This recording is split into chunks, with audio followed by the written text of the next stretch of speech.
What's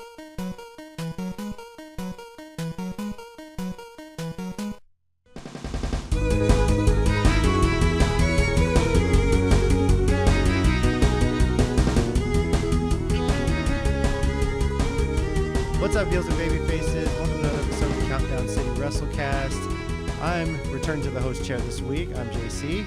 With me is Tommy. And over here we got Mike. What's up? All right, so again, I want to remind everyone to follow our Twitter account at CCG_WrestleCast. I can do that this week. Yes, you can do that this week. And subscribe to the Countdown City Geeks YouTube channel for more WrestleCast episodes and Geekcast episodes.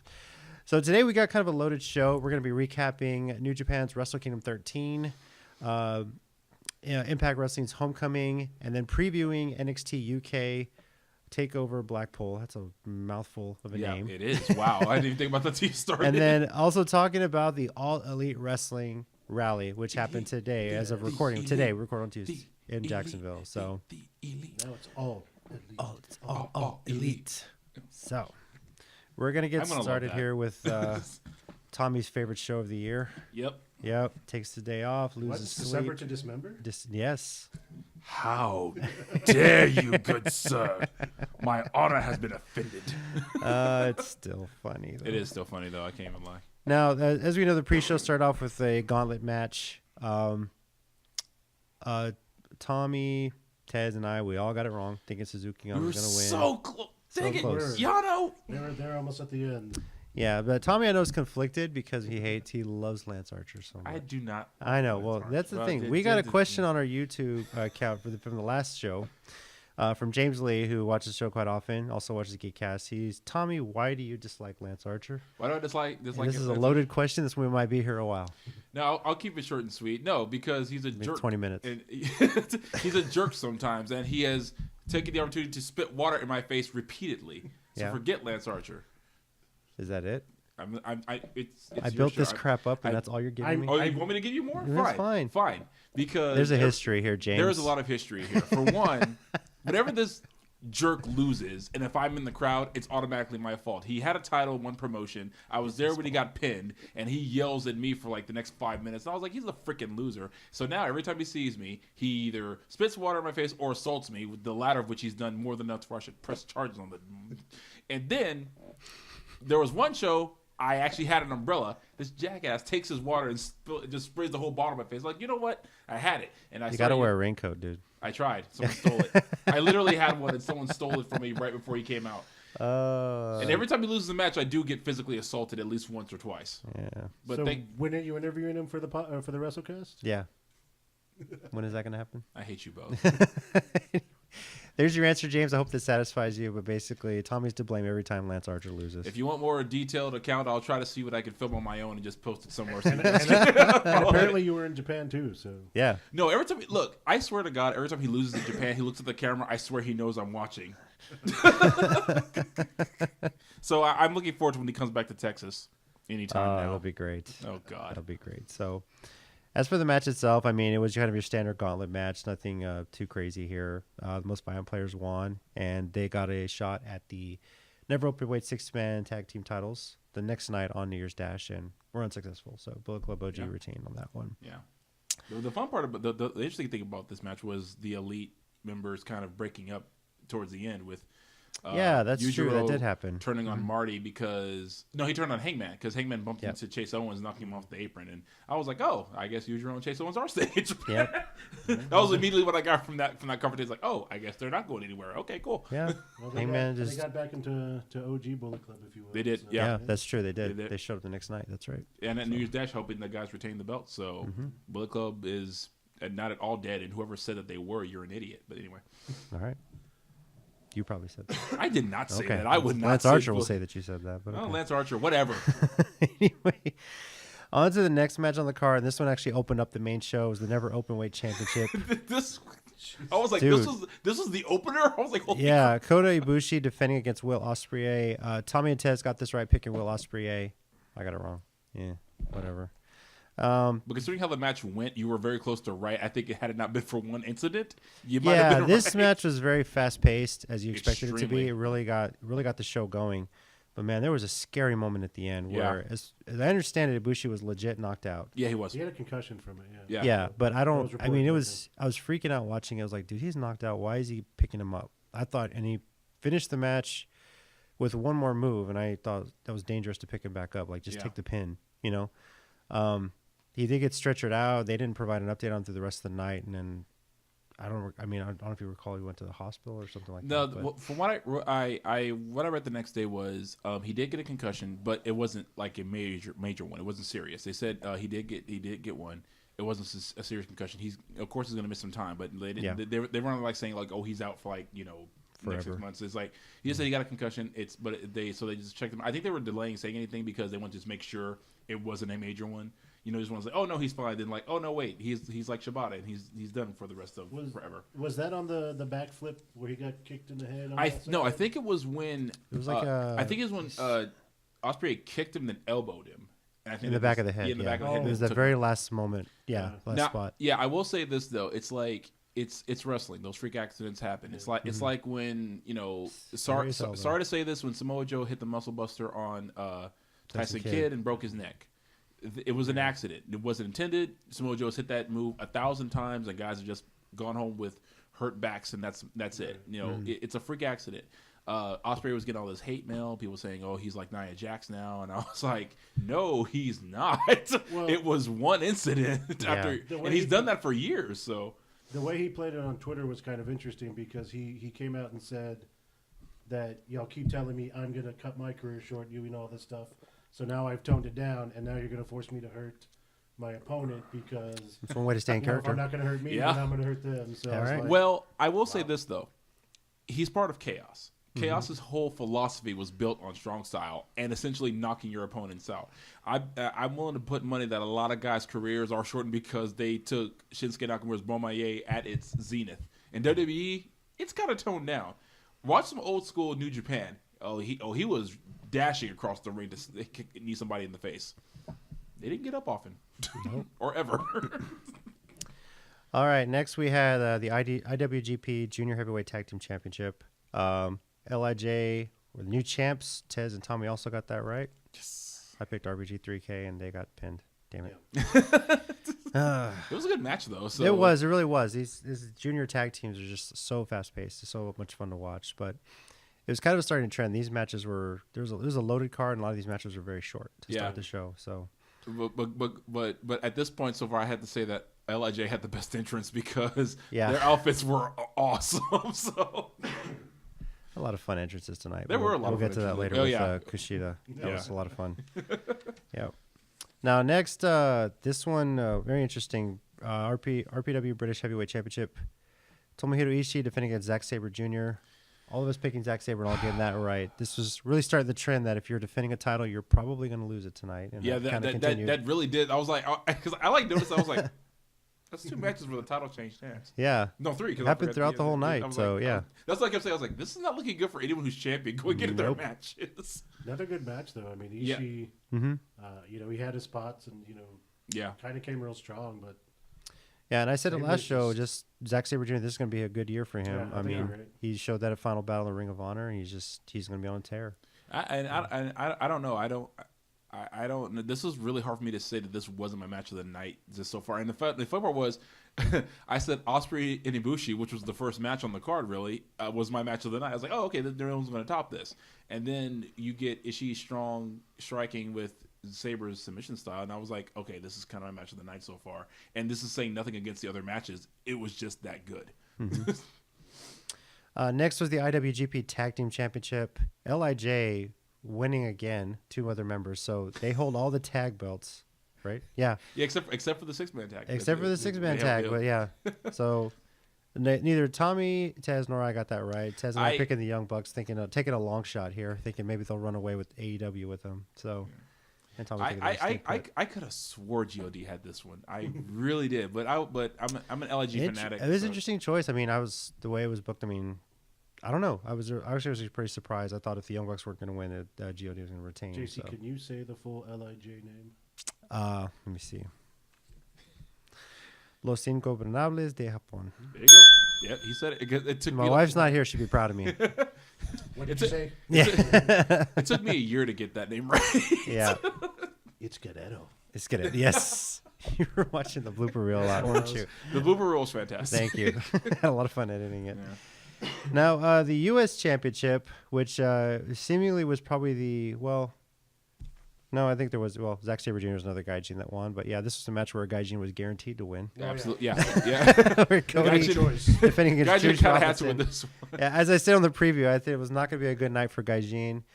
This is probably the only match where they had something. Except for two. No, Yeah, there were exactly. three, 'cause Yeah. Ospreay won too. Ospreay, yeah. So Cody defending against Juice Robinson, all of us picking Juice, all of us getting it right. Yeah. Cody, this was kind of his swan song with New Japan, as we all predicted. So Yeah. And with the Jaguars themed gear, which was pretty cool. That was yeah, as a Titans fan, it wasn't fun to see, but that's okay. I will say this: this Still match, cool. match was quote unquote the worst on the card, and that's not to say it was a bad match. It's just Yeah, a no. comparison. This was just the quote unquote worst, and I was like, I'm enjoying this because it was very old school wrestling, which is fine with me.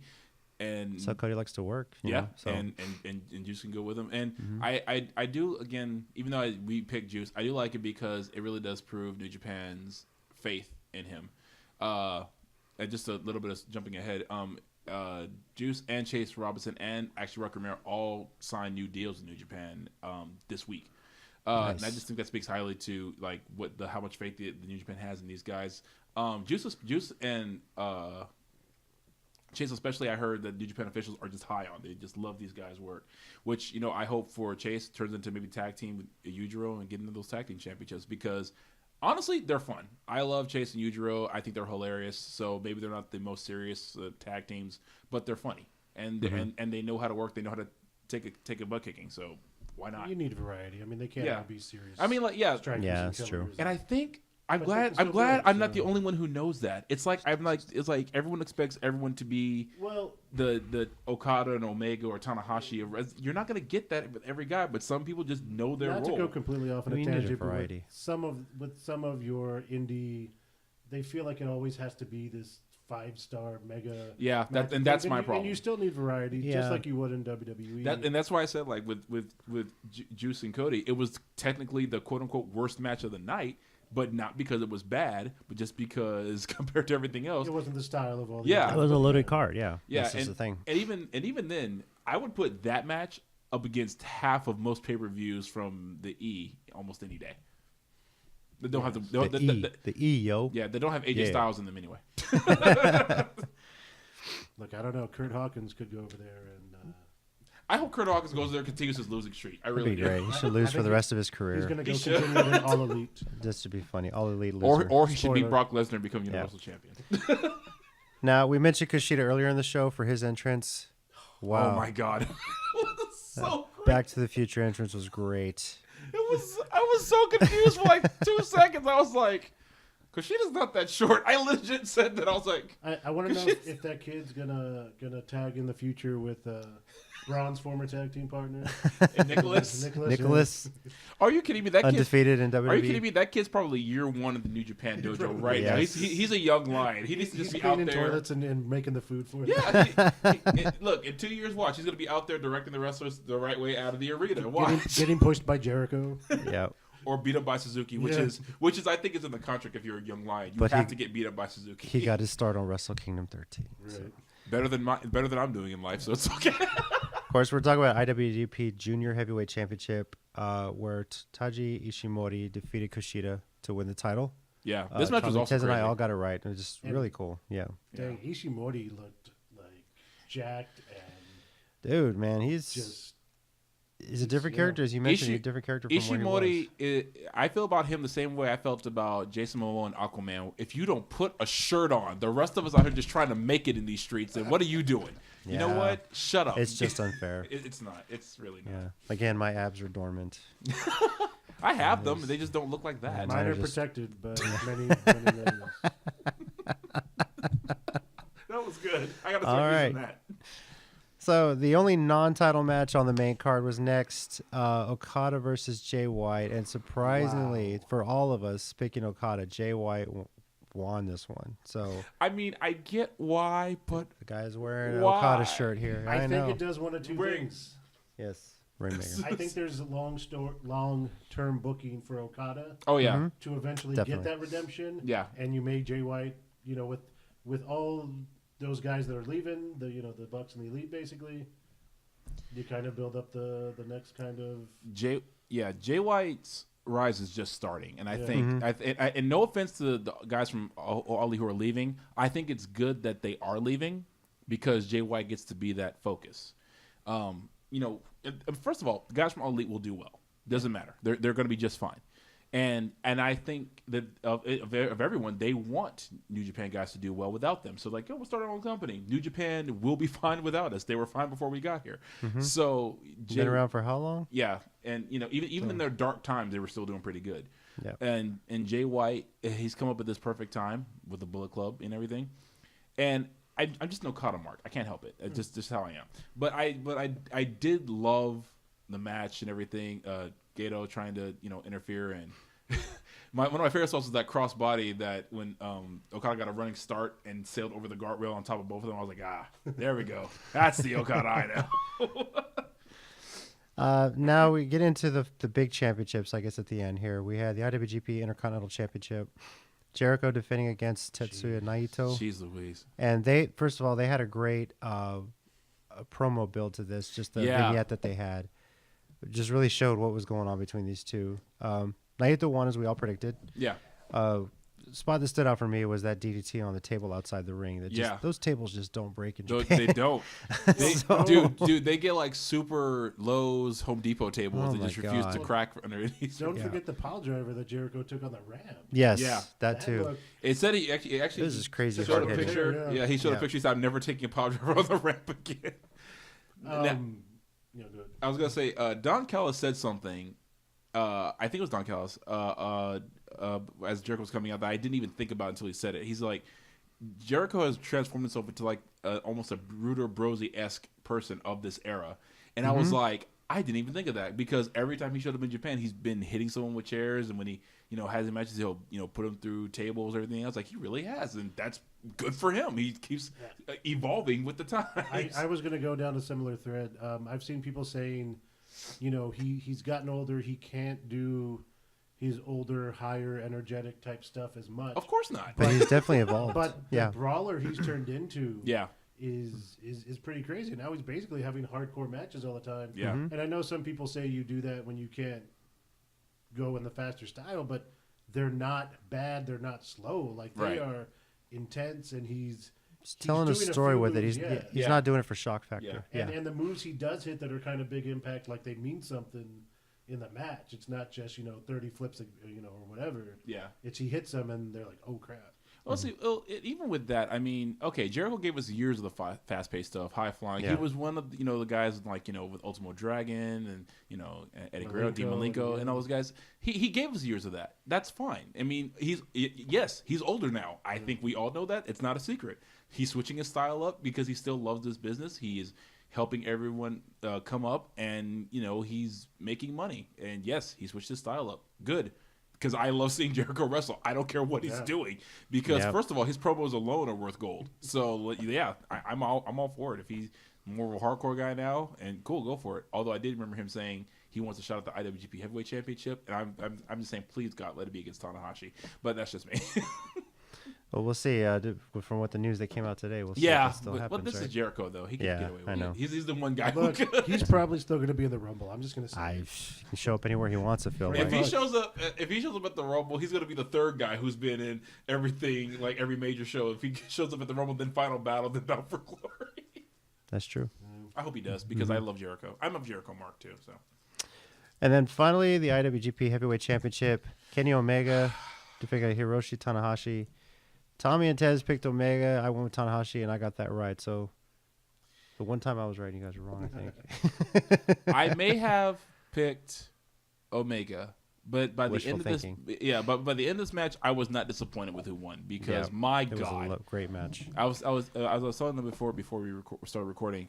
The last 5 minutes of this match, and keep in mind this is like 5:45 in the morning, and I had not been asleep. I had not been asleep at all at this point. I watched it afterward. I still could not sit down because my adrenaline was pumping so hard. Because like just watching this match, I was just like, "What am I watching right now?" This is like because Tanahashi broke all laws of physics and age with this match. Hey, y'all, because he you should have watched been. our shows like, "Yo, you guys calling me old?" Yes, I am. I'm calling him old, and I thought he should have been dead like 5 times during that match. Oh man! But if anyone can turn back the hands of time, it's Tana, Yeah. and yeah. So. Now on our Twitter poll, the heavyweight championship Omega versus Tanahashi was match of the night by 54% of the votes going That's that fair. match, and it was. That's Yeah. fair. I personally thought Jericho Naito was better. That's just me. Well, yeah, I we really actually enjoyed that one. Talked so. about this a little bit before the show started. Like up until about that last 10 minutes, I was still thinking that Jericho and Naito was the match, and then that just finishing sequence they went on for was the last amazing. 5 and 10 was incredible. You- I have no problems with that. Yeah, because the match. word how you phrased it, I loved it. You said slow burn, and I love that because some matches you can have that really slow burn at the beginning, but then the guy just firing all cylinders in the last 10, 15 minutes, and these two did, and it was completely believable, and I loved Which it. is great because you got to bring the crowd down after the match before and then build them back Especially up, since so. the match before involved nearly everyone getting assaulted at ringside. Because Yes. didn't Jericho beat up a couple of commentators? Probably did. Just beat up everybody. I think Don Callis took off running for like 30 seconds. And guys, if you want to put this in the comments, let me know how many knees to the face and V triggers Kenny Omega hit on Tanahashi. Jesus Because I Christ. swear it was at least in double digits. And I don't know how Tanahashi's alive. I'm To not- be honest. I'm going to go back and watch the match just to count the beat triggers now. Someone's gonna post the videos like ding one, Huh. ding, the counter in the Like- corner. Every time he hits a V trigger, take a drink. And someone's going to be like, I'm in the Yep. hospital That's for gonna be alcohol like poisoning. I'm that's gonna dead. be like those old ACW. Every time you hit a Shining Wizard, you roll Oh up the yes, show. Oh, my drink, God. step up in cigarette, drink. They were, man, okay. Yep. Seriously. Anyway, so our pick results for the night. I went 5-5, and Tez and Tommy both went 6-4. I went 10-0 because I wasn't on the pick, but I got them all. I knew. Yeah, okay. Sure, we'll go awesome. with that.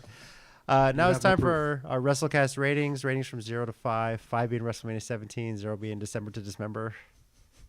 It's still funny, Tommy. You're laughing. I'm trying to hold it. I hate myself so much. I legitimately hate myself. Now, Tez, who couldn't join us today, he did send his thoughts on the show. He was mostly impressed with Wrestle Kingdom. Every match he gave at least a B, except for the opener. It was mostly meh. But the last 3 matches were excellent. His WrestleCast rating for this was a 4.25. I'm actually going to go with a 4.5 for this. I don't get to see a lot in New Japan, so this is like the one show I try and watch every year for sure. And this was just top to bottom was just an awesome show. A few things here and there. I just honestly I feel like at some point they got to really. I feel like they need more time. I mean, Yeah. I know it was 4 hours of Well- wrestling, but it was like, man, you could have used more time and expanded some of these matches. After I but- give my rating, I'll tell you what I did here. So, okay, Well, I'll cool. let you go last, so I'll go the Yeah, same go as ahead, Mike, Jesse. I'll 'cause, go 4.5. yeah. What'd you get? Sorry. I mean, 4.5. 4.5, Pretty much in okay. the same boat as you. I don't get to watch a lot of New Japan actual shows. I follow a lot of the wrestlers and the information online, but I never really get to watch them. And like you said, like the match that may be considered the worst on the show Still was pretty damn great. good. It Like, was so, Yeah. it was so great. Yeah.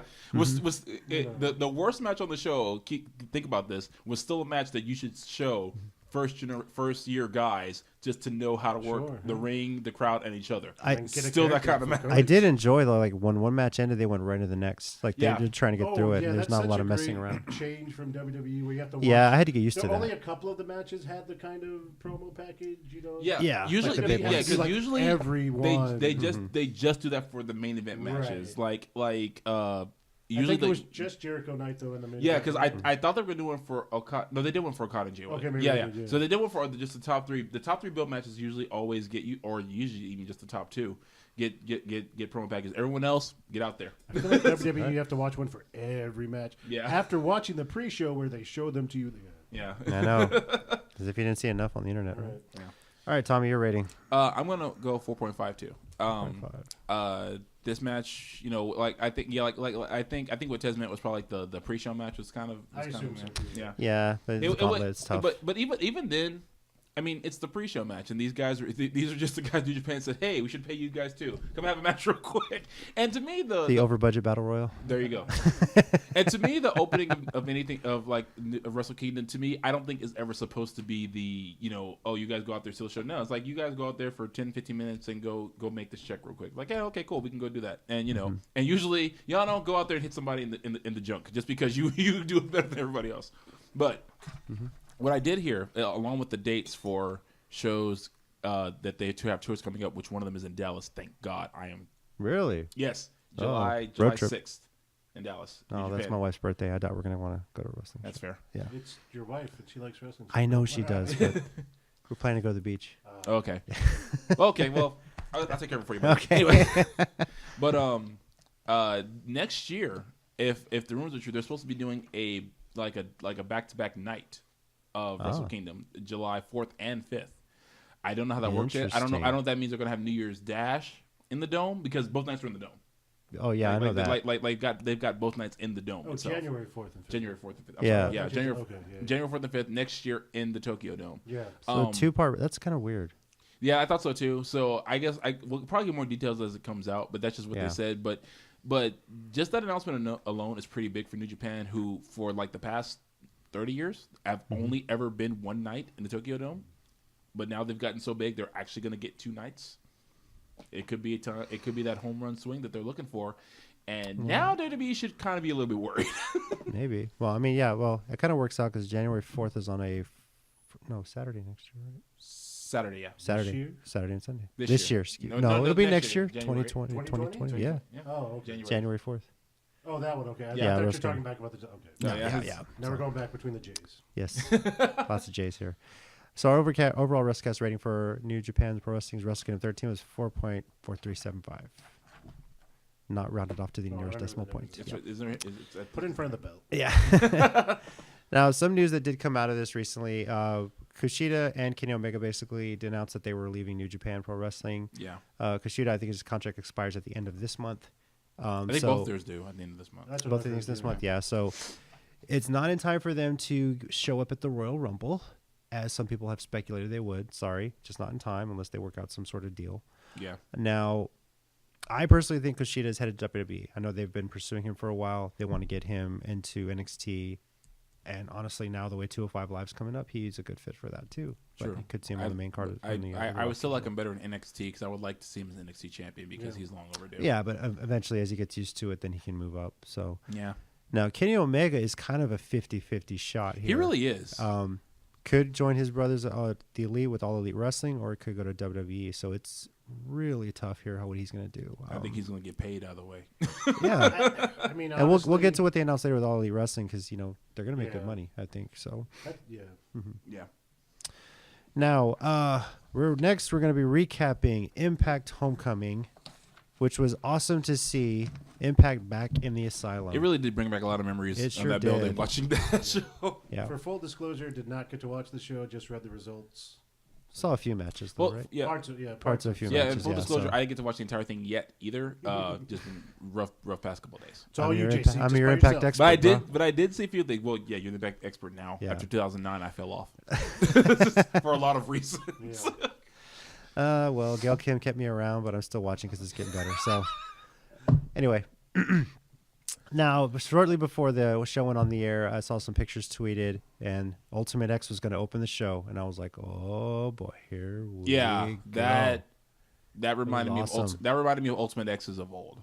Yes. It really did. Just like it's like the insanity of this match cannot be downplayed because it's like I always wanted to know. I don't know who actually thought of that because it's actually a really good idea. Oh God, who did Depending think on of it? if you listen to some of the podcasts, supposedly Disco tries to take credit for it, but Cyrus, says that he had the idea. It depends. I mean, it's podcasts. It's, Sadly, though, I'm more inclined to believe Cyrus or Right. Disco Inferno. That's the only sad part. So that's I kind could of be what most wrong, people but I'm think, just more inclined to believe Oh, Cyrus.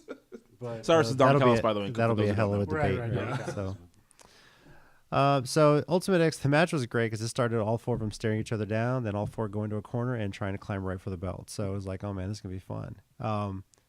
So many spots. It brought back a lot of memories seeing it. It was hard hitting. These guys did some crazy stuff. Yeah. Trey Miguel hitting a moonsault while he was hanging on the truss outside the ring, which was insane. That always scares the ever living crap out of me. Never do stuff like that. He was impressive. We all hadn't seen a lot. I picked him just as a new guy. I thought he could surprise and win, but Tommy and Tez got it right picking Rich Swann. He is the new X Division champion.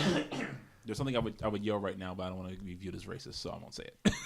Yeah, let's not do that. I'm kidding. Yeah. Now, this match was a contender for the match of the night, and it was a very close vote, so Yeah. we will get to that later.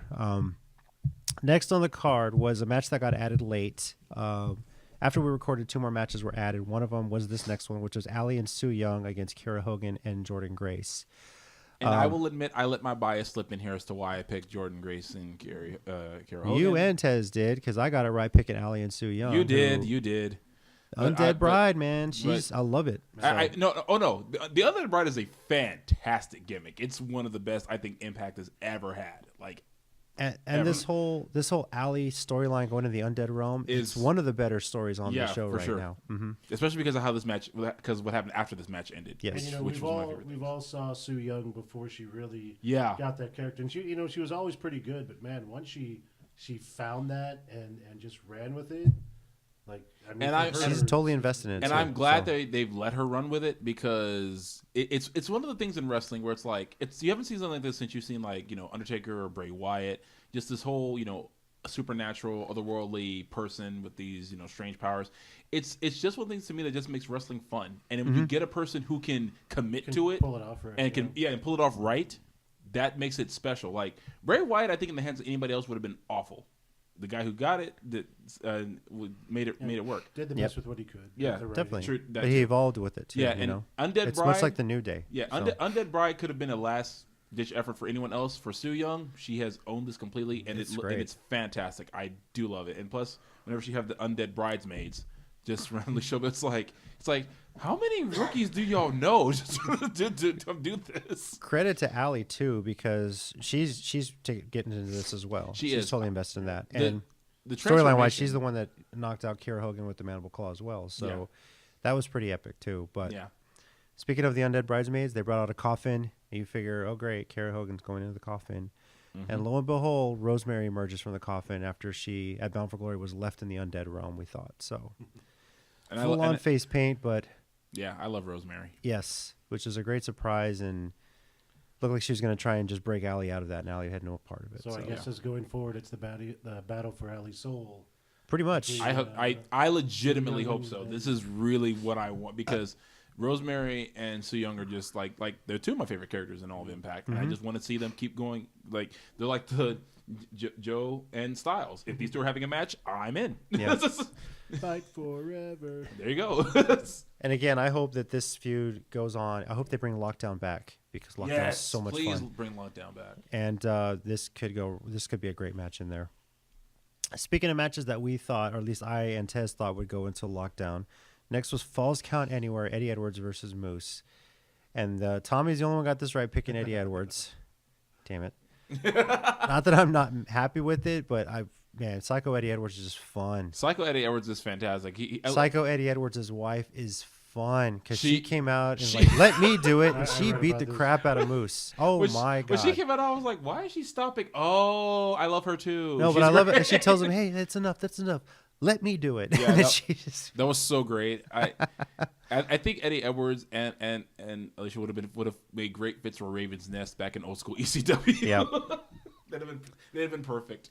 This is something I thought would keep going into potentially Lockdown, but from the way they sounded, the commentators afterward, it made it seem like this was the end of that. Well, you never know, because now he's all crazy. He could just get his title shot at Johnny Impact and just lose. That's my thought. Mind. Yeah. It could be that, or just carry it on. Yeah, definitely, or try to be sane and then flip out in the second, which I think would be fantastic. Flip out mid-match. Yeah, Johnny Impact wouldn't be ready for that. Nope. The other match that was added after we recorded was Sami Callihan versus Willie Mack. Tommy and I got that right. Tez picking Willie Mack got it wrong.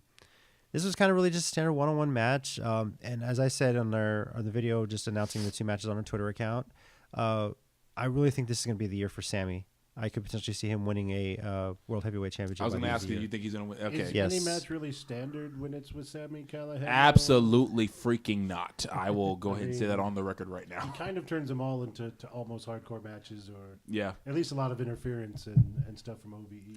Yeah, they didn't get involved too much. I heard they got involved A a little bit. Dave, yeah, Dave but- got involved a little bit, Yeah. and then of course, then Semi hit that sick. I'm still kind of old school. I love a good pile driver when everyone Sure. can pull it off, and Sammy's got one of the best in the business right now. So Yep, I just love an old school pile He driver. does it like Cactus Jack used to. Yeah. Kind of. Yeah. I will share one of my favorite Sami Callihan moments is when he was in Austin for Wrestle Circus. Shane Strickland. It was him and OVE versus Shane Strickland, Leo Rush, and who else was in the match? I can't remember. But Shane Strickland's music is "Ain't Nobody" by Shaka Khan, and they came out to that. And then right before Sami Callihan and OVE came out, he ran out and yelled at the promoter, "Ow, ow, play that shit again, that shit's hot," and ran back, and they all came out. And so all of us were singing "Ain't Nobody" by Shaka Khan, like in this small little building, and also it was just hilarious. I love that moment. It's one of my favorite wrestling memories ever. Oh man. Next, we had our Monsters Ball, the return of Monsters Ball. Tommy picking Abyss got it wrong, as Tez and I picked Eli Drake, but I just love Abyss. Eli took. Oh my God, Eli he did take damn a- near died in this one. Does he have his still OG music? Yes. Abyss, yes, Yes. Same And I'm so music. Yes. They played it at RCW the other night. Oh Yes. yeah, same thing. And it's Same one of my favorite like It is. TNA produced theme songs ever. Oh yeah, I think that was my favorite. For back in the longest heyday time. too. So Yeah. So it's still good. It's still so good. but Eli Did take Eli a got huge back beating body in this. dropped outside the ring through 2 tables. And I think he almost missed one. Like look kind of no, he missed. He almost hit his head on one, but went through the Yeah. other. It was man. You have to see it. I'll Yeah. show you Yeah. later. Went through the thumbtacks. His back was messed up. From His that. back was messed up, and damn near got destroyed by Janice. Yes, Abyss brought out Janice, which looks like the nails just get longer. But man, this match was crazy, and Eli Drake, I don't know how he walked away from it, but he did. So Should I send you the picture to put up behind us of Abyss choking? yeah, I'll put it up. Please of, put that up, please. So, quick side note: Abyss was here in San Antonio for RCW last weekend. Yep. And before the show, it was kind of strange because him and Cabana were there, and their lines weren't really that long at first. So I got a chance to go talk to him. And Was he wearing the mask or was he without? He was wearing the mask. He was wearing the yeah, mask. he was wearing the And mask back in behind. 2008, we had a chance to go up to Houston for was it Victory Road, right? It's Victory Road, Right. yes. And we happened to know where the wrestlers were going to be staying, so we Thanks, went Hernandez. Appreciate it. To all right, I didn't want to get out the name, but okay. Inside information. But so we went to the hotel bar and met a bunch of them. Real cool, not nothing like that. But we met Abyss there, and I got a picture with him, and he looked like he was choking me, and that was the picture we took. So the other night, Coolest guy too. yeah, he really is. He's a really And, nice guy. I was buying another 8x10, and I was like, just real quick, I was like, just wanted to show you, back in 2008, we went to the show, and we took this picture, and I showed him, and he thought it was the funniest thing. He was like, God damn, that was 11 years ago. I was like, yeah, it was, but like that was a great night. So Imagine a guy who's supposed to be a monster on TV, but he was the coolest yeah, and guy at that time, he really was wearing like, tie dye. Yeah. Yes. yeah, at that night. Yeah, he was I a lot mean, of fun. I know since then, he's gone through that. What was his alter ego he would do as the lawyer? Joseph Park. Joseph Parks and stuff. yeah. I But couldn't back think of the in first name. 2008, he was a monster. Yeah. Yes. You Wore know, the mask, like, never yeah. talked. That night was fun. Him and Hector Guerrero. Oh, Hector Hector was the Guerrero. coolest guy. That's a story for another Yes. WrestleCast. We got And a few drinks. We got to do some WrestleCast just remembrances of wrestling stories. Yes. That was such a fun weekend, a great show. Again, thanks again to Hernandez for hooking us up too. So got some tickets. It was nice. Nice. But speaking of Hernandez, he was in the old LAX, the new LAX, which Segue. good segue. That was Thank good. you. That was a good Thank segue. you. Very good. Tag team championship LAX against the Lucha Bros, and I'm the only one that got it right, which is why I'm sporting my LAX t-shirt. This is one of the moments where, again, I was wrong, but I'm not at all mad about being wrong for this one. This one was a We knew it was barn gonna be good. burner. This was a show stealer, It was. and much like Wrestle Kingdom, where a lot of these matches were great but short, this one was short. And Yeah. on our Twitter poll between this and Ultimate X, this one was 44% voted. I had other, just because I was like, man, there's so many great matches on this, but Yeah. everyone that tweeted at me picking others said tag title match, LAX Lucha Bros. So 44% definitely went with this one. 43% said Ultimate X. So That's pretty close, damn man. close. That's real close. Was But Conan at ringside with Leia? Conan was not at ringside for either one, but he came out at the end after the match, and I they think- all mutual respect said, Yeah. you know, he basically said I was wrong that this shouldn't have happened, but I'm glad it did because Yeah. this showed what we could do. I think that's why he was staying out of it, because he didn't want them to face each other. So that was like the story going in.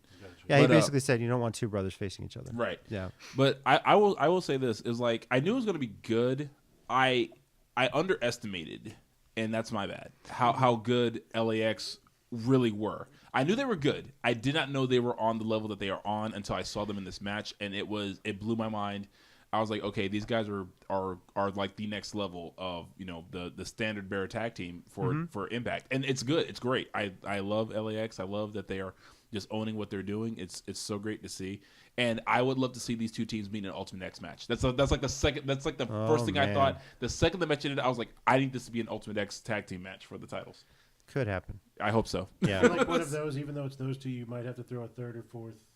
Well, they did Yeah, the old LAX versus Daniels and AJ Styles years ago, and yeah. that was a classic. That was a Daniels had to jump on From the top from of the the truss truss onto to- the cross with the Right, X. Remember yeah, that? that Yeah. one, yeah. So I was like, I have so many memories from Ultimate X. I don't remember which match they were from. Like, which is the one where AJ takes the flip bump? That's like number 4, because that was him, Yeah. Saban, and Petey Williams. Yeah. Yes. 'Cause I remember that because I was watching it live, and when Saban drop kicked AJ and he Yes. flipped all the way out, I was like thinking, I think AJ just died, and I think we're cheering that AJ just AJ took some died. crazy Little did you bumps. know how many more times in TNA that would happen to him. Or little did I know how many more times AJ could die in his life and Exactly. still be alive. the scaffold match bump. Yeah, Jesus. every time he got in the ring with Okada. Yeah. With So- Mace and Joe. Keep your eye on LAX. I mean, the old LAX was great. This LAX, I picked him mostly because of what I love seeing him in Bound for Glory and what I've seen from them. They're a great tag team. I think they're a good passing the torch team. I Yep. think that with the whole OGs versus them, I liked it. It was a good moment of saying, you know, let's show these guys how good these guys are, and they really did it. And these guys are just, you know, they're taking the ball that they were given and running with it, and it's really good to see because, you know, it was theirs to drop and they haven't yet. Good for them. Keep going. Now, the Knockouts Championship was next, and as I predicted, Gail Kim was the referee of the night. Looking so fun. I can't even Called lie. it right down the middle. Yes. Really? You called that right down the middle? Okay, first of all, and I'm going to defend her on this. First of all, Taya Valkyrie won. We all got that we right. did But get that Gail right. did not get involved until Tessa I'm put her hands on her. I'm kidding. She was totally justified. I say she About to was super kick you out my house. She didn't just go under the bottom rope in the first 10 seconds. Oh, that's messed up. Oh. And to be honest, that was one of the best things she did in her career because she went Yeah, off no that shit, to it the really end. was. Yes. So Oh man, that actually was a really great moment. you missed out on a great talent, WWE, if you just took it more seriously back then. But anyway, they really kind of built this up. Gail got involved with the match just because Tessa kept attacking authority Tessa brought that figures, on herself. I referees. would Yeah, definitely so agree with that. when you put your hands on Gail, it's a different story. Like she's not a male referee that won't back off and afraid to hit a woman. Gail will make you eat defeat. She did. And she did. And Taya won. So, not to say that Valkyrie's win isn't deserved. It's definitely well deserved. She's really built back up to get into this spot. But this is a feud that's going to go on and on this whole year, I think. Yeah. Tessa's improved. Taya's improved. Back and forth. I mean, I could see the title, these two going after for a while. Tessa so. sign a longer contract with Impact? Did I hear that recently? I can't remember. I can't either. Because you're right. I did hear something about that, but I can't remember if she's. I mean, I hope she does well here, but there's a part of me that would just love to see her go to WWE and eventually hook up with Charlotte as part of, literally a next generation of horsewomen. I could see it happening later down the line. I think right now, if Tessa went to WWE, they'd throw her in NXT. Right. Yeah, and I that's feel, what I mean. Like, but I was just kind of wondering. Yeah, where she with, I feel she didn't really need to be there. No. Yeah, with the way Impact has their contract set up, people can go work for other companies too. You know, Right. we Yeah, saw I think- Tessa at All In. I think Tessa's at Women of Wrestling now too. Yeah, Women of Wrestling. We could very potentially see her on All Elite Wrestling. So, I think for her, she's doing so well on her own. This is a matter of she's got to make a big name for herself, and then WWE's going to come calling. Yeah. And she's going to fit right into the main roster. Like Kushida, he didn't seek them out. They've been trying to get him forever. Yeah, exactly. So, which they never seem to admit. But. Yeah, they'll never admit it. No. whoa. Cat, what was? There was no cat on that one. What's this guy? Now, before we got to the main event, they did make an announcement, which is pretty cool. We do know that Impact is moving to the Pursuit channel this Friday. And the thing with the Pursuit channel, it doesn't have a big carrier audience. There's very few cable providers that do carry it. Luckily, if you have viewers like me, you can watch it. But for those that don't, they are going to be simulcasting it on the Impact Wrestling Twitch account. Oh, okay. Along with the Pursuit channel. So if you have internet, if you have a mobile service, if you just download Twitch, subscribe to the Impact Wrestling channel, and on Fridays you can watch Impact Wrestling on their Twitch account. So I can't wait. Pretty awesome. Like we said, that's a good idea for them because knowing that Pursuit won't be necessarily as easy to get as a channel, Right. even as Pop was. I think that's real smart for them, especially as they're getting momentum coming out of. But this is kind of the wave of the future. We've seen a lot of independent promotions locally put their shows on Twitch. I was going to say, Twitch is like the default wrestling channel almost. It's becoming that, which is surprising because it started as a gaming channel. It did. You know, so it still is a gaming channel predominantly, but it's still cool to see Twitch there. Yeah. I mean, you know, hey, Twitch is like, they're not stupid if they can get the money for it. Yeah. Screw it. Now, excuse me, the main event, Johnny Impact defending against Brian Cage. Tommy and I both picked Johnny Impact, and then this was kind of out on a limb for us because Brian Cage had only lost one match his whole entire career in Impact, and it took 3 guys to pin him. But I picked Johnny Impact because I felt like his title win at Bound for Glory was overshadowed by what Austin Aries did. Right. This title win was, well, his Survivor guys got involved of all people. I think this one had enough controversy to make it interesting for a rematch. Definitely. Because Brian Cage dominated much of this match. He did. He just beast and musclehead looking guy, but man, he can go. He's quick. He's powerful. Brian Cage is one of my favorite power wrestlers like ever. But somehow when you appear on the show Survivor, a couple of those guys somehow come back from the island with you and are at ringside, and they got involved a little bit. Controversy or not, Johnny Impact wins. He brought them with him in his luggage. Johnny Fairplay? Or? Yeah.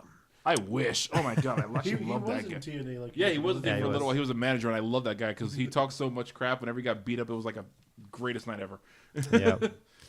So, but before Johnny Impact wins, Taya Valkyrie comes out. They celebrate together. They're leaving. And while, we had discussed earlier thinking Eddie Edwards would probably get the next title shot, Killer Cross attacked Johnny Impact after the match. Yeah. Ran in, hit him. Taya tried to fight him, and Taya got power bombed into the crowd. Yeah. Off the ramp. Mm-hmm. Good stuff. Oh, yeah.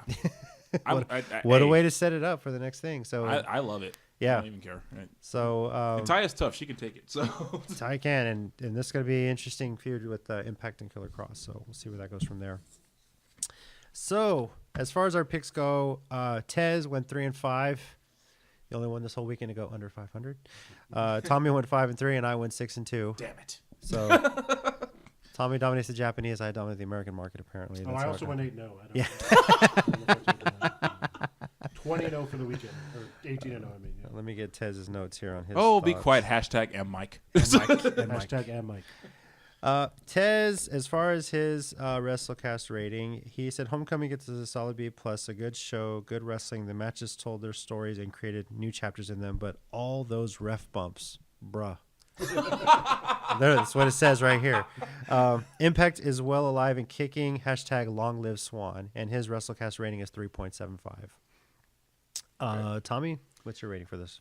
I will give it a 4. 4. And here's why. This could very easily have been the show that they blew. They could have messed this up completely. I'm not saying that I thought they would, but we've seen them do it in the past. It could very easily have been like, hey, we got this great show, we're gonna do great things, and completely missed the mark. They didn't. It's a 4 because I like what they're doing, I like where they're going, I like how they are, treating the superstars like they should be treated. They give these guys respect. Even the matches that were thrown in after we made our predictions felt like matches that just naturally belonged there. So they worked to me. It's just good to see Impact really back on the track. I know we've said this before. I'm treading old water with saying, oh, it's good to see Impact back on the track. But, hey, it is. I mean, considering the number of years it was not, I'm sorry. I'm just really happy to see Impact getting back to where it should be. I'm actually giving this a 4.5, just like my Wrestle Kingdom prediction. This pay-per-view, and I told you guys this before, it felt like the TNA pay-per-views of old. It did. Years ago, we used to hang out at this guy's place every month and watch the TNA pay-per-views. Yeah. the six-sided ring. I didn't know them that well. He didn't know this. No, he did not. But You were just that loud, obnoxious guy from Wrestle. yeah, I know. Yeah, now I'm that. Now I'm Tommy, that loud. Right. Just Yeah. Now we know your name. Don't so- invite that guy. He's not old enough to drink yet. Anyway, Damn, it's been that long, hasn't It it? really been that long. has. anyway, I enjoyed all those old pay-per-views. I mean, Those all were the the- surprises, those were great great. roster, and this felt like that. Like they are going Yeah. back to what got them popular, what got Yeah. them big. Young talent, good storytelling, great matches. Ultimate X. Ultimate X, yeah. I'm sorry, that was one of their Yeah. biggest. That was one of my biggest selling points for TNA. The when I tag first team. I started mean, honestly, when the old LAX and Daniels and Yeah. AJ Styles, all those old tag teams they had, America's Most Wanted, yeah. which by the way, Wildcat Chris Harris was backstage at the show. I so heard that. yeah, Brandon Walker, or what was his name? Braden Braden Walker, Walker, yeah. yeah, we won't speak Yeah, of that point of his no. career. But Seriously. anyway, and even like older tag teams like AMW, you said Triple X with Daniels and Low Key and Illich Skipper, Disciples of Sin. Those Oh. guys, man. yes, Those are just so many great matches. And you're right. It does feel like those old times where like you had a lot of guys who you may not have known as well as other guys at the time, but when you watch their matches, you're like, I want to know more about these guys. Anthem is doing some great things with Impact. This was a yeah. promotion many people thought was dead in the water, myself included. I put them on that list. I was right But there with them. they are really bringing this back. And 2019, with so much going on in wrestling, they still have their names in the hat, and they're going to do some great things. Yeah, It's with, good- it's good. Don Callis and the guy from Team Canada. What was his name? Scott D'Amore. That's Scott right. D'Amore, You're right. Yep. Yeah. Those, I've heard those are two kind of the head. To tell you the of truth, the creative and writing. To tell you the truth, I think Scott D'Amore should have been running it from the start. Yeah. But Yeah. I've always loved Scott D'Amore's ideas. I've heard him like in interviews and everything. I've always loved his ideas, and I was like always saying, why isn't he running this? Because when Dixie and Vince Russo, I was like, oh God, please just hire Scott D'Amore. Please just hire Scott D'Amore. Please just hire Scott D'Amore.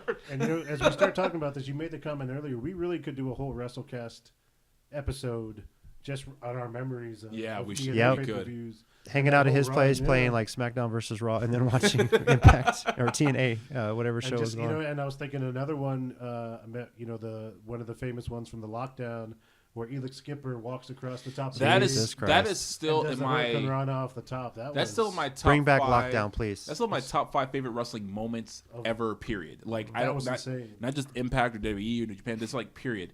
Because for about 2.5 seconds there, I thought Elix Skipper was gonna die. Yeah.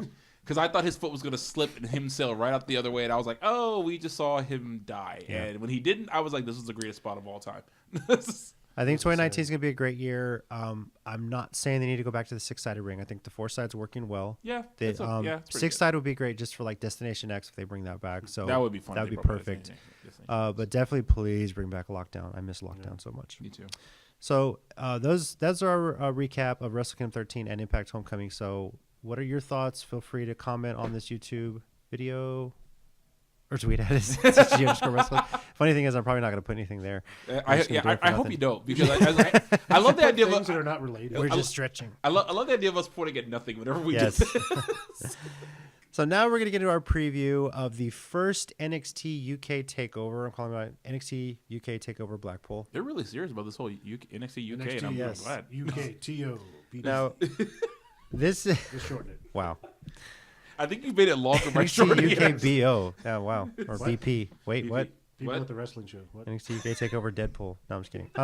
Take over Deadpool. Yes. would be an This awesome is, pay-per-view, first of by all, the if way. you haven't gotten to see NXT UK, it does come on WWE Network, and it's very, very good. It is a little different style than what we may be used to hearing the American audiences, but they have taken it and made it their own. Sometimes their accents are a little different, hard for us to hear, but Very. you get the gist of it. But the wrestling is great. It translates well. The crowd is into it, which is no surprise why Triple H made the announcement for this show this weekend. It continues a great month of wrestling. January has turned into. So there are 4 matches on this card. It's supposedly a 2.5 hour show. So we're going to offer our picks for that. Feel free to make your picks as well, sending us comments. The first is a no disqualification match between Dave Mastiff, and Eddie Dennis. Anybody want to pick first? I'll go for it. because honestly, I don't know as much about Eddie Dennis, but I do know about Dave Mastiff, so I'm going to pick him. All right. Bruiser guy, I'm good. Yeah. I'm pretty much in the same boat. I don't know as much about Dennis.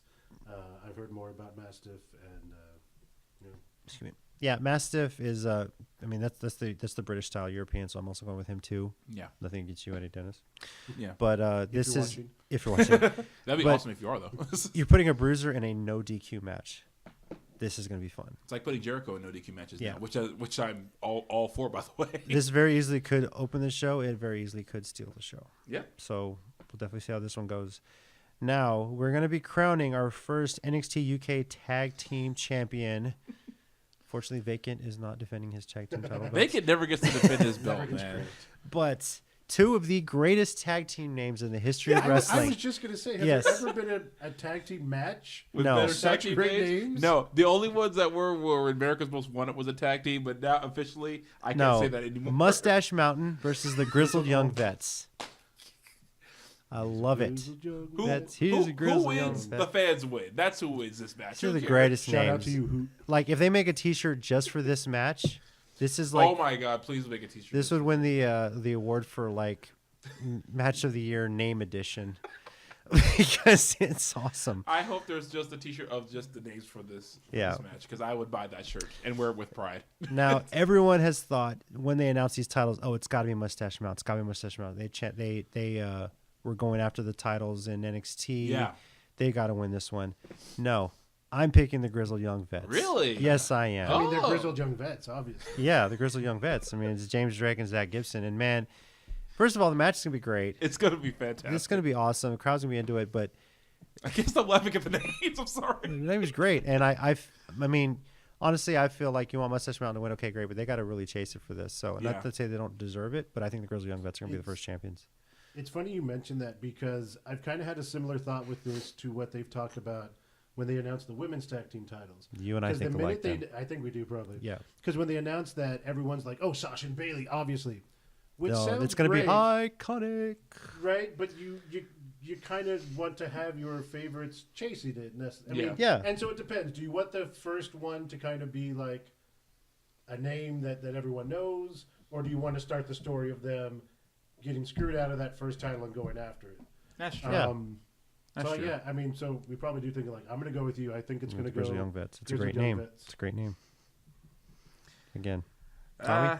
I'll be the lone wolf. I'm gonna go Mustache. here's Man. Baron Corbining this one. I have to. I just love. This is gonna be the weirdest sentence I've ever said in my life. I love Mustache Mountain. Look, it's 2019. We don't judge. That's gotta be one of the weirdest. That's old sentences school ever. Joey Ryan right there for you. Well, Joey Ryan actually is one of my favorite. Oh man, but I will say this: I can see your scenario happening in which this is another match. If I'm wrong, I'll be fine because it's going to be great. Because James Drake, I have not seen as much of as everyone else, but one of my favorite matches with Zach Gibson was when he faced Pete Dunne for the UK belt on an episode of NXT about 2-3 months back. Yeah. And Gibson made a believer out of me. During that match, I was like, if he beats Pete Dunne right now, I will not be sad because I couldn't remember the results of this match when I saw the NXT show. And it was just a great match. If Grizzled Young Vets, which It's a great name. It's a if great they name. win, fantastic. And if Mustache Mountain wins, great. I'm not gonna get to this. No match matter all who night. wins, I have a feeling there's going to be a rematch of WrestleMania between these two. For this Please, title. please, God, So, please, Yep. please. I would be all for that. Now, next match we have listed here, the NXT UK Women's Championship. Rhea Ripley is currently the champion. The first champion is going up against the Mae Young Classic winner, Toni Storm. This is a good time to point out that I am both attracted to and scared of Rhea Ripley. Just me. She Cool. can probably kick your ass. And he'd probably enjoy it. Something to note here, I believe Rhea Ripley defeated Toni Storm in the semifinals of the tournament to crown the first NXT UK Women's Champion. Yes, I think you're right. So this is kind of a bit of a this is pretty difficult. I mean, Rhea Ripley has had I'm sure a few title defenses here and there, but nothing like major televised. Right. yeah. So this match, it's tough for me to pick. So, Mhm. Mike, you want to go first? Yeah, no, I mean, I'm kind of in the same way. Like, I don't Mm-hmm. know if she's really established her championship run yet. It's kind of still young in a sense. Yeah. But I do feel like Toni Storm is obviously they're giving her a big push. They have a lot of faith in her in the future. Mm-hmm. I'm gonna pick Rhea Ripley because I feel like it may be the start of like a series of matches that may lead to a bigger one with stipulations at either the next UK takeover or maybe even like a joint Like the last woman standing or something like that. Yeah, something like that. Yeah. Yeah, so I mean, I do think Tony's going to get it eventually, but I think it's going to be further down the road. Okay. Do you think they're going to do a joint takeover with regular NXT for hope they WrestleMania do. weekend? I was thinking that just now. I was like, I'm hoping they do. Like, Well, it makes sense. It'd be a hell of a show. And that takeover is going to be on a Friday that weekend now. So That's right, because Or Hall of Fame is Playing on off the Saturday. name, what if they do one where the UK guys come over And take over. Yeah, and try to like a literal like I would be down for feud, that. that'd be War Games War takeover Games. versus NXT versus NXT UK UK. versus it. Yeah. Ooh, Then hopefully they'll do NXT Japan fantasy someday. booking. Fantasy booking. Maybe. For this one, I'm gonna pick Rhea Ripley as well.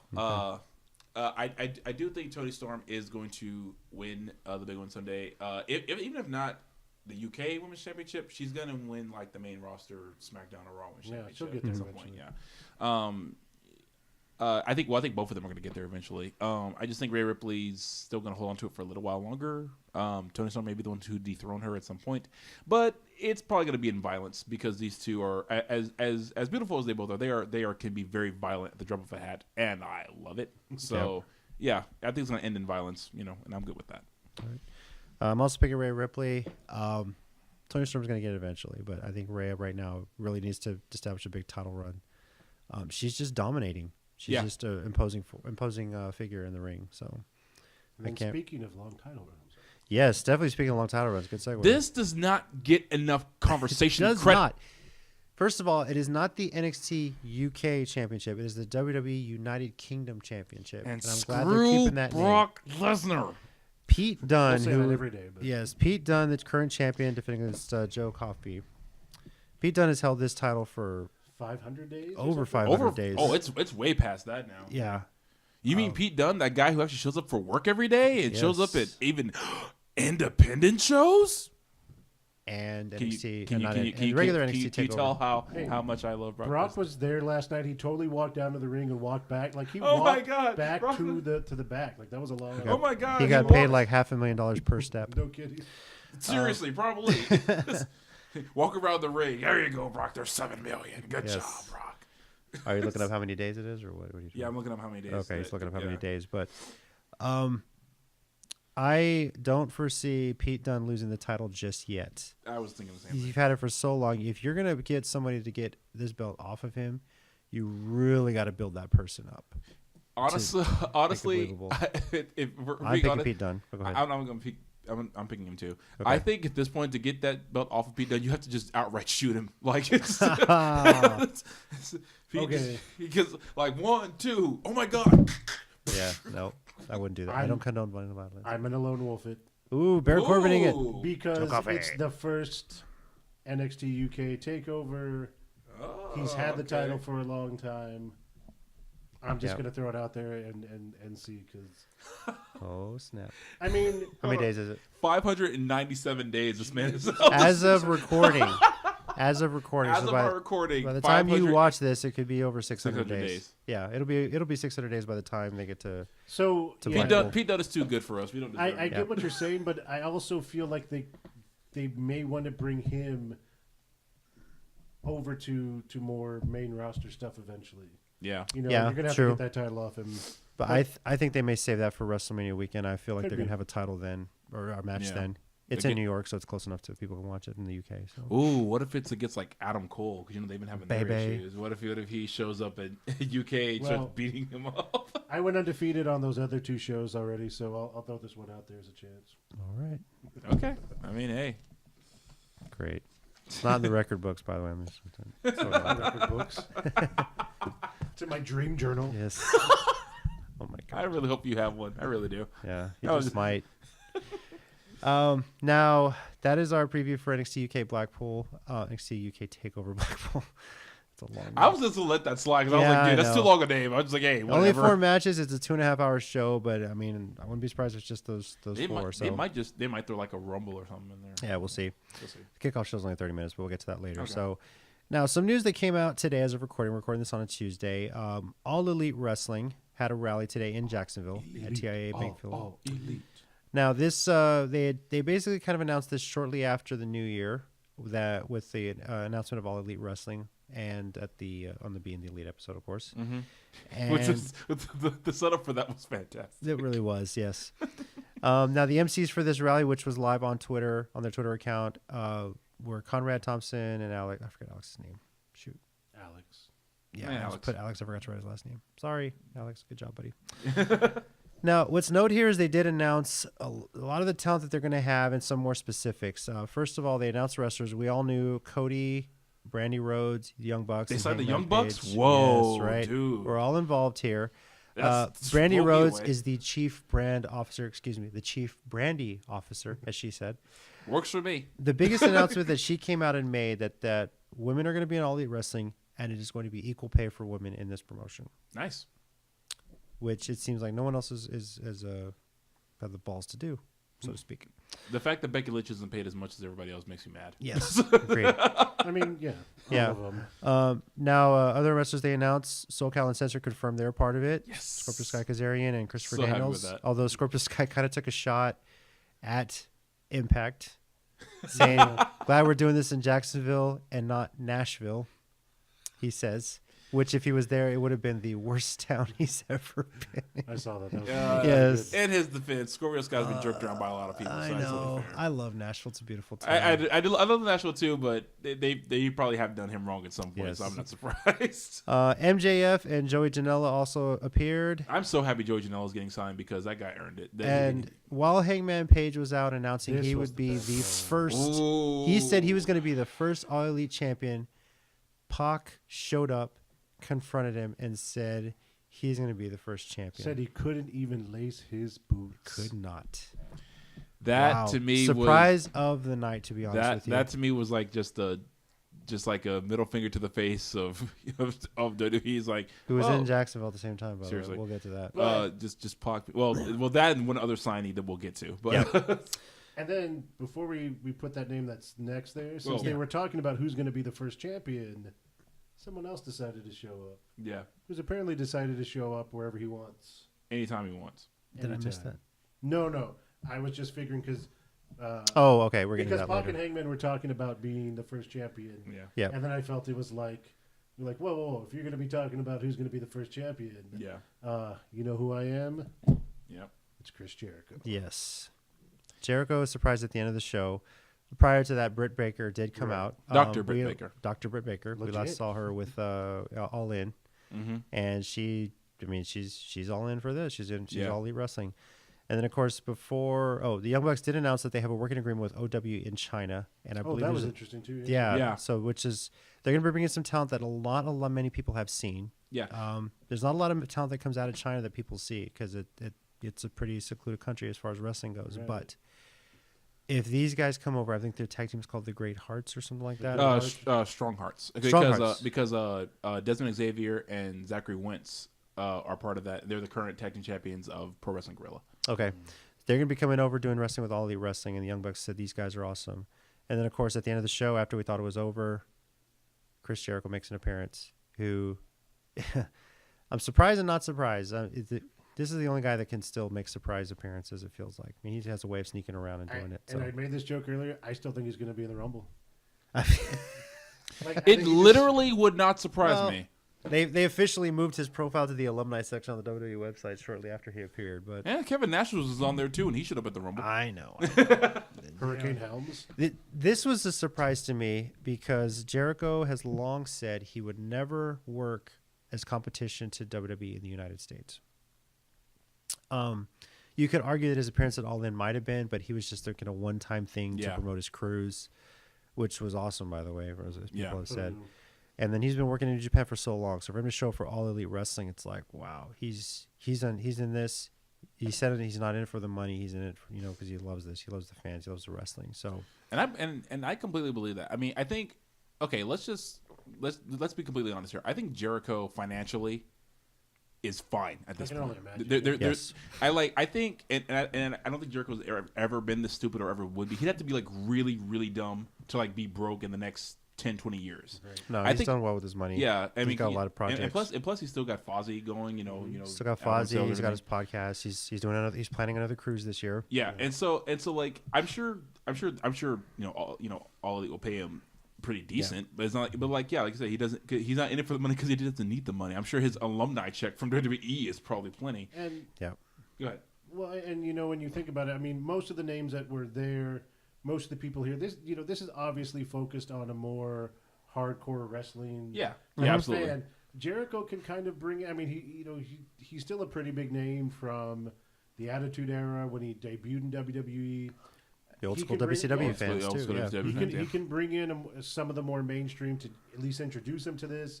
Then hopefully they see it and get blown away by it. So I mean, this is. Yep. I look forward to seeing what he does there. A friend of mine was talking about saying they All Elite could do well, but they're not going to be perfect. I said, well, yeah, no, they're not going to be. I think they're going to make a few mistakes when they start. Sure, they have to. Happens, yeah. Everyone does. But I think that they are all smart enough. The Bucks, Cody, Brandy, and even they've even got SCU. I mean, they've got Daniels, who's been around the business almost. I think him and Jericho have been around about the same amount of time. About the same amount of time. So you got these guys starting this company. You got two veterans who can say, "Hey, we've been in places that closed WCW. Here's what they did wrong, and hey, we kind of just did that. Let's never do this again, or at least do it better." So they'll make mistakes. They'll get things wrong. There might be like they did with All In. Some matches will run over. They'll have to rush some matches. I mean, that's not that bad a thing. Maybe they'll have to cut some things here and there. Maybe they'll make DVD mistakes. Who cares? If they make mistakes, they'll learn from them. I think though this is a win for the fans because that's why these guys are doing this. That is, Cody made a point to say that the wrestlers are going to be paid fairly and equally. So I mean, he says it's about the wrestlers. We're going to be taking care of them. In a press interview that Tony Khan, who's part owner of the Jacksonville Jaguars and also is pretty much leading up this promotion, putting a lot of money into it. And for reference sake, he's got a lot more money than Ted Turner did when he started WCW. How much money He is working. He's instead of being independent contractors, as most wrestlers are in companies, he's listing them as full-time employment, working on getting them all health insurance, which is something WWE does not even do. Wow. And I would like to officially throw my hat in the ring for announcer for All Elite Wrestling. In case they're looking for one, I would be happy to send in my work from Branded Outlaw Wrestling if the audition tape is needed. Tweet it in. They might take it for the fans. I might, dude, because that would be a great job to have. They did also confirm Billy Gunn as the first backstage producer, which I for thought was wrestling. a pretty good idea. That's awesome. Great idea, and he's going to be in town in a couple of weeks for the. He's got a seminar at Hybrid School of Wrestling, and he'll be at Branded Outlaw Wrestling. So what night is that? He'll be at BOW January 19th. So not this weekend, but next weekend. Yeah. Yep. And they did make the announcement. All In Double or Nothing is Saturday, May 25th at the MGM Grand Garden Arena in Las Vegas, Nevada. And I love that name. Me too. Memorial Day Day weekend, as my wife predicted. So shout out to Tina. She definitely predicted that right. That was a good prediction. Yeah. Yes. A friend of mine actually said, like, he's asking me, say, "Hey man, do you want to do a road trip?" It's like, I would love to if we can get the tickets before they sell out like they did last. Yeah. Wow. Yeah. Sadly, my daughter is going to be a flower girl on a wedding that weekend. So otherwise, I'm like, I would think the MJ Grand 2 is a little bit bigger. It is. UFC runs out of there a lot. Yeah. So it's, well, even still though, man, if they could sell out. No, I know. Yeah. But like, hopefully Still they'll sell have out. more of a chance. Yeah, more of a chance. Yeah, more seats. chance to get more yep, seats. Yeah. more seats and everything.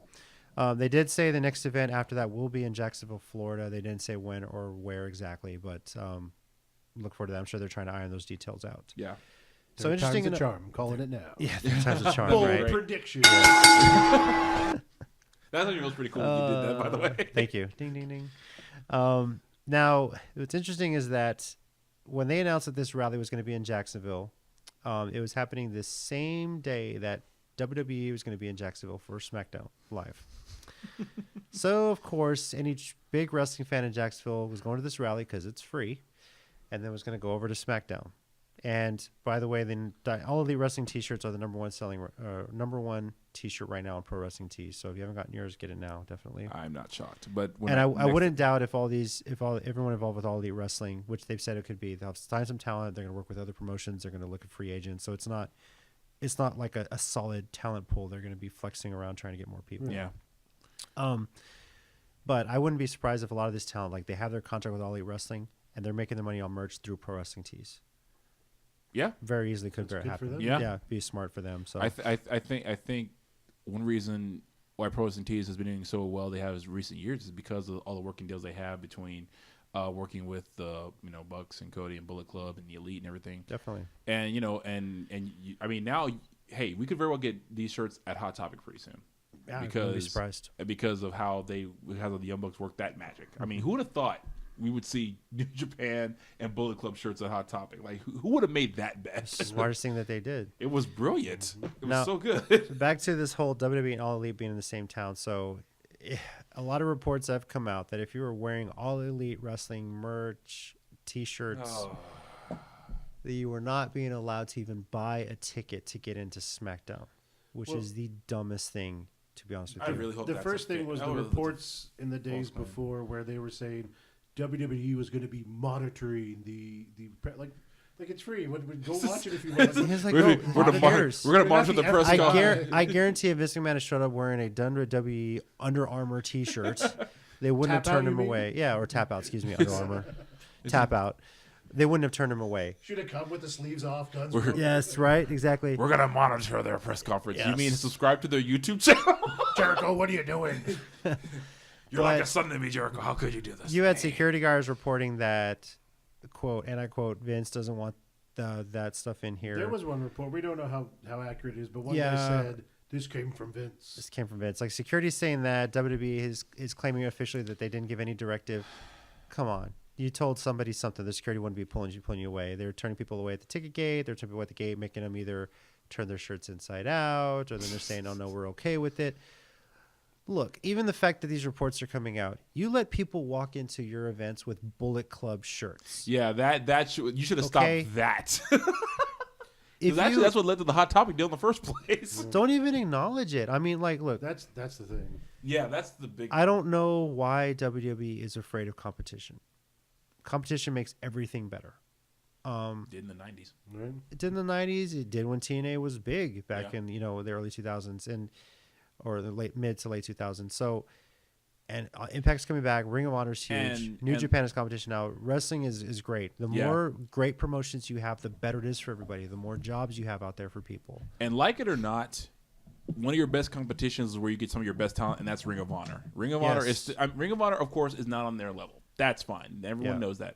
However, they did get MSG. They did give us a Square Garden, so let's. Just, I know, and I don't fully understand it because you have shows on WWE Network where they're using Ring of Honor footage. Yeah, they're using TNA footage through the Global Wrestling Network. So what is your issue with All Elite Wrestling? Is because Cody went away, bet on himself, and did it?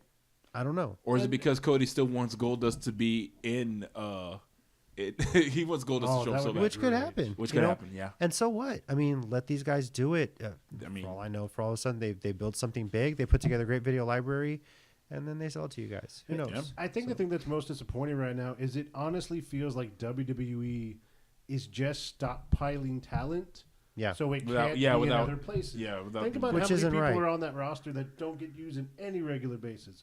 Goldust, Zack Ryder. Zack Ryder, who pointed out he Hopkins. only had one match on Raw the entire 2018. right. Yes. There's so many guys, and it is. Remember when the Colons came out for the tag team SmackDown, and we were like, they're still there? Yeah. Like, they're It's just like- keeping talent so it can't go to other places, and that's And that's the sad part. I mean, I enjoy WWE, I get it, but they're corporately structured. It's not the way it used to be.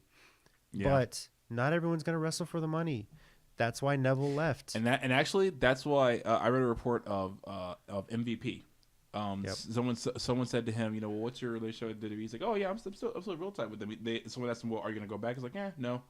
I mean, it's like I'm fine where I am. No, I'm not going He's back. great where he's at, but I mean, people can make money on the independents and not necessarily be involved in a contract. And that's where WWE really needs to be concerned, is because a lot of these guys, I mean, are just following the not just Cody but Joey Ryan example. They get one good gimmick and make a buttload of T-shirts. For the record, when Hangman Page came out, I really thought Joey Ryan was going to show up with the fluids. That would have been fantastic.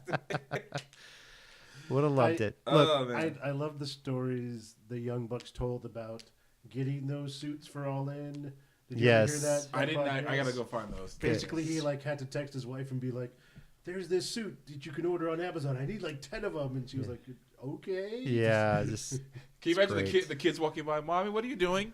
Nothing. Nothing. Don't worry about Go it. play with. Go play. Go So play anyway, elsewhere. I Take tweeted some this. money. I tweeted this solidly when they made the announcement. We will be watching. # Change the world. You guys are going to do something great. WWE, it's an alternative. It's not necessarily competition. No. Okay. No, it's really not. Yeah. It's, Work on improving your own product. Exactly. yeah. Work on you, not on what everyone else is doing. I have heard some reports that they're working to file a trademark called Tuesday Night Dynamite.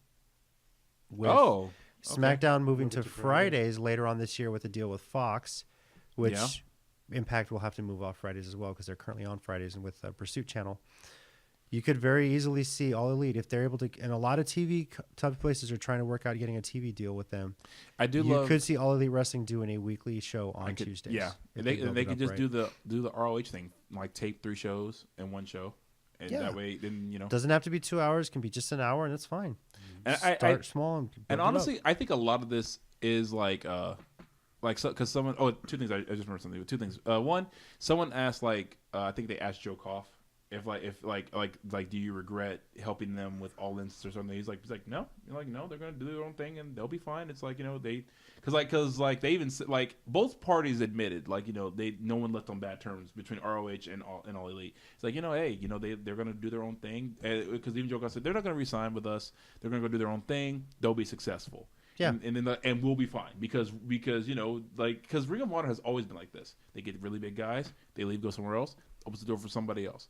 Mm-hmm. When Joe left, when Punk left, when guys who came up, Nigel McGuinness, Daniel Bryan, Jay Lethal, we may not have had that if those guys hadn't left.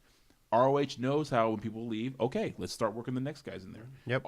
The Elite left. Marty's still there. Mm-hmm. He's got Bill Enterprises now. Right.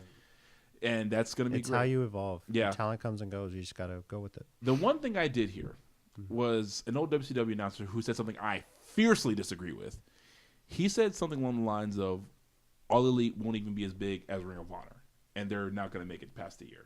Was it Jim Cornette? It wasn't Jim Cornette. Okay. I thought it was, but it was freaking Chris something, I think. And he said, and he read that I was like, because he said wrestling in the United States is dead. And that was when I was like, talk about out of touch. I was like, wow, I could not disagree with you more with the fact that All In sold out in literally 3 minutes. Literally in the time it takes for you 30 minutes. 30 minutes. Yeah. Time it takes you to get a pizza from somewhere is the time that they sold out. And the fact that places like New Japan are running shows here. Right. That was another thing. A friend of mine said that Shingo signing with New Japan after he left Dragon Gate wasn't a big deal because New Japan isn't that hot a company anymore. And I was like, who are these people? Wrestling is alive and well. I was just trying to figure, who are these people and why are they talking? There's just so many options now and so many ways to get it too. Yeah, it's not just TV. It's not the Monday Night Wars. It's more than that. Yeah. It's not WWE. And actually, it's many promotions. And actually, that was actually my girlfriend's point. It's not all on social media because fiance now. Fiance now. Congratulations, Tommy. Oh yeah, thank you. Thank you. And she was like, oh yeah, just because it's not on social media. That's true. New Japan does not have a huge social media presence, but guess what? Them New Japan World subscriptions probably go up every month. Pretty much. I know I still got mine. So good luck to All Elite. You don't have to be another WB. Be the first All Elite wrestler. Yeah, be an alternative. Be what you're gonna do. Run your show your way. Yeah. It's all wrestling. We love it. And we'll be watching.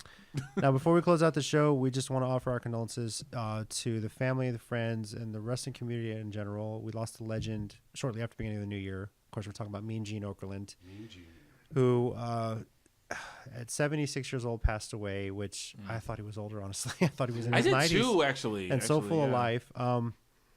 I really enjoyed, and when I got WWE Network, when it first launched, and they launched Legends House, I enjoyed it so much, and Gene was hilarious, especially when he got annoyed with Tony Atlas. It was so funny. But I loved it because there's so many of these legends, and you got to see them in their element, just be themselves. Piper was awesome, by the way. Piper was awesome no matter what he was doing. Piper, him, and Hacksaw were just awesome together as friends. So it's sad that I'm watching that show, and a couple of guys that are on that show have passed away. It's like, man, this is tough. But Gene was just a legend. If there was ever any reason to bring Hulk Hogan back on Raw, that's to pay tribute to Mean Gene, and nobody had an issue with that. That's the only one. Yeah. So, favorite Mean Gene promo for you? And you guys have one that you can think of? I mean, I don't know if a promo off the top, or just an interview that he did. But just honestly, like growing up, we talked about on the Get to Know Your one. I've been watching it since I was a little kid. It was him. It was Heenan. It was Gorilla Monsoon. Yeah. Lord Alfred Hayes out of the studio. Yes. Like those Good were just those times, were the man. guys that were there. And I remember they showed this in the video package, and I don't remember if I watched this on a video, a VHS I rented. But when him and Hogan had the match, and he actually, they showed him training with Hogan. I remember that whole thing and him getting involved. And like, you just can't talk about wrestling anytime for me, the 80s on without Mean Gene involved. I mean, he was the person holding the mic for Hogan every time. He was the guy you always expect to see at every WrestleMania too when they brought Seriously. the legends around Yes, backstage. too. Yeah, And so, even his time in WCW was great. yeah. When he went Yeah. over during the Monday Night War. Yeah. Do you have any memory, Tommy? Or One of my favorites is just after the Bash at the Beach where they formed the NWO and Mean Gene had to get in the ring and when Hogan just tell these people to shut they're up throwing and look and at they're this throwing junk in the ring. Yeah, Yes. it's like I don't think anyone could have gotten that moment over like Mean Gene did.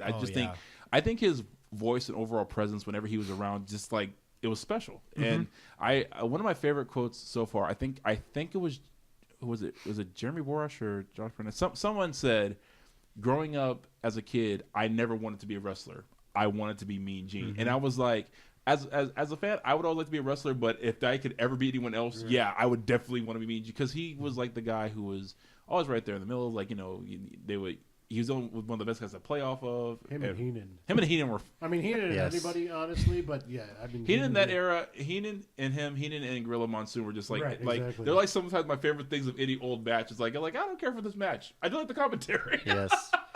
I have a couple that I can remember. I forget who it was that he was interviewing, but the guy kept telling Gene, you need to look at me when I'm talking to you. He was like, okay, he looks at him, and then he looks at the camera. Gene just kind of looks at the camera while he's talking. And then one, of course, is any promo he did with Andre the Giant. And my favorite, of course, standing out when Andre put his entire hand over me and Gene, and it was just like literally could have palmed him and picked him up. And Gene kind of broke character and kind of chuckled at it too, but it was so funny. And then what always will stand out to me for me and Gene, this is his personality, was this Hall of Fame acceptance speech. He said, when they call me and I pass away, there'll be a funeral, but I hope they bury me face down so all my critics can kiss my ass. Thank you, Mean Gene. Oh man, We will praise you. We're even- never critical of you. even in his going out, he was the man. No, yes. I'm sure they will respect your wishes. At least And when I the- hope your critics do show up at your funeral just to kiss your At ass. least when they lower it to the ground, flipped it upside down. Yes. and you kind of mentioned it a second ago with Hogan showing up. Honestly, for the most part, if Hogan never shows up in WWF again, or WWE, excuse me, of course, I'll be fine with that. But you can't, well, let me tell you something, Mean Gene. It's It's just as part of iconic history. to Hogan Yes. as any of his other movements, Yeah. phrases, moves. Because it was, I mean, again, Mean Gene was there for every interview, for every time, he was talking about something.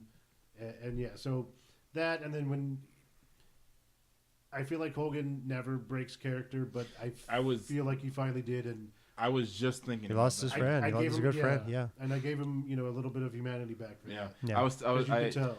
After I He's saw human. that, I talked to my parents. I was like, I've never seen Hogan break character before, but I think I think when he took his sunglasses off, I was like, oh, I think he's really hurt by that. I think this time, this one, Yeah. I think he's powered through other passings before and just made it through. Right. I think this one legitimately broke him because Yeah. that was just like his friend, Well, that is our show. Yeah. Condolences again to the family of Mean Gene Okerlund and friends Mean and Gene. family, his extended wrestling family. There's so many of you. Yeah. Go up there and give Andre another interview while you're there, and to probably pick you up by his hand as well. NXT UK TakeOver Blackpool is this Saturday, January 12th at 1 p.m. Central Time. The beauty of a show in the UK, it's in the afternoon for us on a Saturday. And Pete Dunne will be over 600 days by then. Yeah. The kickoff show is at 12:30 p.m. Central Time, just in time for you to enjoy a 2.5-hour show. They say it's going to be 2.5 hours, so it'll end around 3:30, and then if you're an NFL fan, right into the playoffs. Nice. It's at the Empress Ballroom in Blackpool, England, and of course, it's going to be exclusively on WWE Network. That is our show. Follow us on our Twitter account at CCG_WrestleCast, and subscribe to the Countdown City Geeks YouTube channel for more episodes. Leave us a comment on your thoughts on Wrestle Kingdom 13, Impact Homecoming, NXT TakeOver NXT UK TakeOver Blackpool. I'm going to get that right. And of course, the announcement from All Elite Wrestling today at the rally. By the time this comes out, it'll be a couple days anyway. Yeah. And you know what? If you got great Mean Gene memories, put those on there as well. Put those as well, yes. Even if you want to tweet us a video of your favorite, if your Yeah, best or Mean else- Gene impression, maybe Yes, we'll put oh, some yeah. of those I up. could Yeah. watch Mean Gene videos all day. Yeah, Like Me that's- too. Yeah. so If you so have a link of like your favorites, put those in there The too. video And they showed on Raw and SmackDown this last couple of days were just amazing. that and they're that's hard tough. to watch. I was like, Yeah, we're they never really gonna were. get another VG. I know they were, Yeah. but yeah, they were great.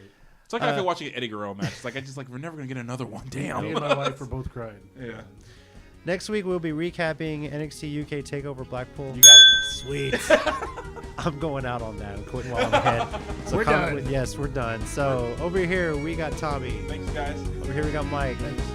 I'm JC. And as always, heels and baby faces, remember, pro wrestling is real. People are fake.